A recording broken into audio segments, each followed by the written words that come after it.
Big boss ಮನೆಯಲ್ಲಿ ನಿನ್ನೆ ಸಿಕ್ಕಾಪಟ್ಟೆ ಸಖತ್ತಾಗಿರುವಂತಹ BB ರೆಸಾರ್ಟ್ ಒಂದು ಟಾಸ್ಕ್ನ ರಿಟರ್ನ್ ಮಾಡಿ ಕೊಟ್ಟಿದ್ದಾಗ ರಜತ್ ಅವರ ಟೀಮ್ ಅಲ್ಟಿಮೇಟ್ ಆಗಿ ಸಿಕ್ಕಾಪಟ್ಟೆ ಚೆನ್ನಾಗಿ ಎಂಟರ್ಟೈನ್ಮೆಂಟ್ ಕೂಡ ಮಾಡಿದರು. ಆದರೆ ಇವತ್ತಿನ ಎಪಿಸೋಡ್ ಸಿಕ್ಕಾಪಟ್ಟೆ ಮಜವಾಗಿರುತ್ತೆ. ಯಾಕಂತ ಹೇಳಿದರೆ ನಾಮಿನೇಷನ್ ಪ್ರಕ್ರಿಯೆ ಶುರುವಾಗಿದೆ. ಹೌದು, 13ನೇ ವಾರಕ್ಕೆ ನಾಮಿನೇಷನ್ ಪ್ರಕ್ರಿಯೆ ಶುರುವಾಗಿದೆ.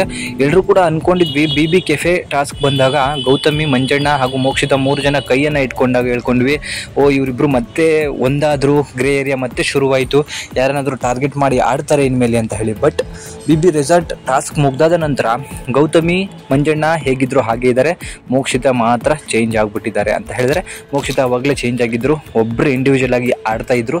ಅದರಂತೆ ಇವತ್ತು ಮತ್ತೆ ಮಂಜಣ್ಣನ ಮೋಕ್ಷಿತಾ ಅವರು ನಾಮಿನೇಷನ್ಗೆ ಹೆಸರನ್ನು ತಗೊಂಡು ಬಾಟಲಿಯಿಂದ ತಲೆಗೆ ಜೋರಾಗಿ ಹೊಡೆದ್ಬಿಟ್ಟಿದ್ದಾರೆ.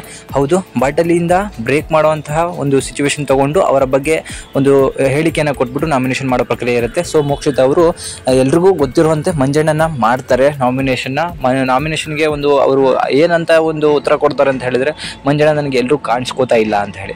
ಸೊ ಆಗ ಮಂಜಣ್ಣನಿಗೆ ಸಿಟ್ಟು ಬಂದ್ಬಿಟ್ಟು, ನಾಳೆಯಿಂದ ನಿನ್ನ ಹತ್ರ ಟ್ಯೂಷನಿಗೆ ಬಂದ್ಬಿಡ್ತೀನಿ, ನೀನು ಹೇಳ್ಕೊಟ್ಬಿಡು ನಾನು ಹೆಂಗೆ ಕಾಣಿಸ್ಕೋಬೇಕು ಅಂತ ಹೇಳಿ ಅಂತ. ಆಗ ಮನೆಯ ಮಂದಿ ಎಲ್ಲ ನಕ್ಬಿಡ್ತಾರೆ. ಸೊ ಮೋಕ್ಷಿತಂಗೆ ಅವಮಾನ ಆದಂಗೆ ಆದಾಗ, ನೀನು ಎಲ್ಲೆಲ್ಲೋ ಹೋಗಿ ಯಾರ್ಯಾರಿಗೂ ಕೈ ಕೊಡೋದು, ಅದು ಕೊಡೋದು, ಇದು ಕೊಡೋದು ನೋಡಿದ್ರೆ ನನಗೆ ಕಾಣಿಸ್ಕೊಳ್ಳೋದಂತ ಅಲ್ಲ ಅಂತ ಹೇಳಿದಾಗ ಅವನು ಅದಕ್ಕೆ ಹೇಳ್ತಾನೆ, ಮತ್ತೇನು ನಿನಗೆ ನೀರು ಅದು ಇದು ತಂದು ಕೊಡ್ತಾ ಇರಬೇಕಿತ್ತ ನಾನು ಅಂತ ಹೇಳಿ ಹೇಳ್ತಾನೆ. ಇಬ್ಬರು ಕೂಡ ಏಕವಚನದಲ್ಲಿ ಮಾತಾಡ್ಕೊಂಡಿದ್ದಾರೆ. ಅಷ್ಟೇ ಅಲ್ಲದೆ ಯಾರ್ಯಾರ್ದೋ ಕ್ಷುಲ್ಲಕ ಕಾರಣಕ್ಕೆ ನಾಮಿನೇಷನ್ ಆಗೋಕ್ಕೆ ನನಗೆ ಇಷ್ಟ ಇಲ್ಲ ಅಂತ ಹೇಳಿ ಜೋರಾಗಿ ಕೂಗ್ತಾರೆ ಅವ್ರ ಮೇಲೆ. ನನ್ನ ಹತ್ರ ನೀನು ಕೂಗಾಡಬೇಡ ಅಂತ ಹೇಳಿ ಮೋಕ್ಷಿತಾ ಕೂಡ ಮಂಜನಿಗೆ ಆವಾಜ್ ಹಾಕಿದ್ದಾರೆ. ನೀನು ನನಗೇನು ಹೇಳ್ತೀಯಾ, ನಿನ್ನ ನಾಮಿನೇಷನ್ ನಾನು ಒಪ್ಪಲ್ಲ ಅಂದಾಗ, ನನ್ನ ನಾಮಿನೇಷನ್ ನನ್ನ ಇಷ್ಟದಂಗೆ ನಾನು ಮಾಡೋದು ಅಂತ ಹೇಳಿ ಮೋಕ್ಷಿತಾ ಅವರು ಮಂಜಣ್ಣನ ನಾಮಿನೇಟ್ ಮಾಡಿದ್ದಾರೆ. ಅದಲ್ಲದೆ ಮೋಕ್ಷಿತಾಗೆ ಮತ್ತೊಂದು ಟಾರ್ಗೆಟ್ ಅಂತ ಹೇಳಿದ್ರೆ ಅದು ತ್ರಿವಿಕ್ರಮಂಗೂ ಕೂಡ ಮೋಕ್ಷಿತಾ ಅವರು ನಾಮಿನೇಷನ್ ಮಾಡಿದ್ದಾರೆ. ಜೊತೆಗೆ ಹನುಮಂತ ಕೂಡ ಚೈತ್ರಕನ್ನ ನಾಮಿನೇಟ್ ಮಾಡಿದ್ದಾನೆ.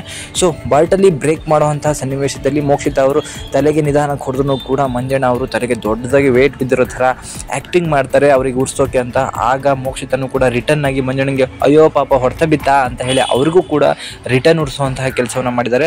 ಸೊ ಗ್ರೇ ಏರಿಯಾ ಮತ್ತೆ ಒಂದಾಯಿತು ಅಂತ ಎಲ್ಲರೂ ಕೂಡ ಅಂದ್ಕೊಂಡಿದ್ವಿ. ಅದಕ್ಕೆ ಒಂದು ಸ್ಟ್ರೋಕ್ ಬ್ರೇಕನ್ನು ಕೊಟ್ಟಿರುವಂತಹ ಮೋಕ್ಷಿತಾ ಅವರು, ಇಲ್ಲ ನಾನು ಇಂಡಿವಿಜುವಲಿ ಆಡೋದು, ನಾನು ಒಂದ್ಸಲ ಹೇಳಿದ್ದಕ್ಕೆ ಸ್ಟಿಕ್ ಆನ್ ಆಗಿ ನಿಂತ್ಕೋತೀನಿ ಅಂತ ಹೇಳಿ ಮೋಕ್ಷಿತಾ ತಾನು ಹೇಳಿದ ಮಾತನ್ನು ಮತ್ತೆ ಉಳಿಸ್ಕೊಂಡಿದ್ದಾರೆ. ಯಾವುದೇ ಕಾರಣಕ್ಕೂ ಮಂಜಣ್ಣ ಜೊತೆಗೆ ಮೋಕ್ಷಿತಾ ಇದುವರೆಗೂ ಕೂಡ ಸೇರ್ಕೊಂಡಿಲ್ಲ, ಮುಂದೆನೂ ಕೂಡ ಸೇರ್ಕೊಳ್ಳಲ್ಲ.